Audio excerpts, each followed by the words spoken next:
সন্ধ্যাবেলা টুকিটাকি টিফিন খাওয়ার পর যেই বাসনগুলো হয়েছিল সেগুলোকে কিন্তু আমি মেজে নিচ্ছি, না হলে আবার সকালে অনেক বাসন হয়ে যাবে। তো এগুলোকে মেজে নিয়ে আমি কিন্তু একটা ছোট গামলার মধ্যে জল ঝরতে দিয়েছিলাম।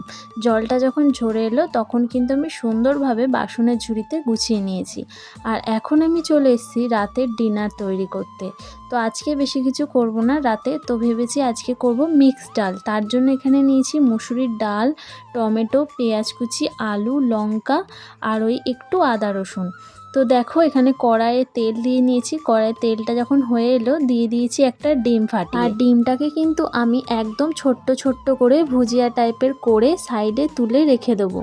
তো এখন দেখো তুলে রেখে দিয়েছি। এবার দিয়ে দিয়েছি কড়াইয়ে অল্প পরিমাণের একটু তেল আর কেটে রাখা ছোট্ট ছোট্ট করে আলুর টুকরোগুলো। তো আলুর টুকরোগুলো একটু ভেজে নিতে হবে, না হলে কিন্তু ডালের মধ্যে সিদ্ধ হতে চাইবে না। তো অল্প একটু নাড়াচাড়া করে ভেজে নেওয়ার পর একটু দিয়ে দিয়েছি হলুদ গুঁড়ো, লবণ। তো আবারও একটু নাড়াচাড়া করে এখন আমি এর মধ্যে দিয়ে দিয়েছি একটুখানি পেঁয়াজ কুচি আর একটু টমেটো কুচি।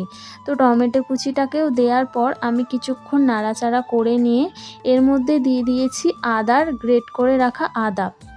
তো আদাটা দিলে একটা সুন্দর স্মেল হয়, ডিমের আঁশটানি গন্ধটা থাকে না। তো এখন আমি দিয়ে দিয়েছি ভিজিয়ে রাখা মুসুরির ডাল। তো মুসুরির ডালটাকে একটু পরিমাণে নাড়াচাড়া করে নিয়েছি, কারণ এখানে ভাজা ভাজা করে রাখলে তাড়াতাড়ি ডালটা সিদ্ধ হয়ে যায়। আর সাইডে বসিয়ে দিয়েছি ভাত। তো ডালটা একটু যখন ভাজা ভাজা হয়ে এলো এখন আমি এর মধ্যে দিয়ে দিয়েছি অনেকটা পরিমাণে জল, কারণ ডালটাকে সিদ্ধ হতে হবে, আলুগুলোকে সিদ্ধ হতে হবে। তো অল্প একটু নুন ছিটিয়ে দিয়ে আমি কিন্তু 10 মিনিট মতো চাপা দিয়ে রেখে দিয়েছিলাম। তারপর দেখো ডাল কিন্তু আমার একদম তৈরি, আমি নামিয়ে নিয়েছি, ওটার ভিডিও নেওয়া হয়নি। আর এখন আমি ফোড়নে দিয়ে দিয়েছি জিরে। তো জিরেটা যখন একদম পুড়ে এলো তখন আমি ডালটা আবারও ঢেলে দিলাম।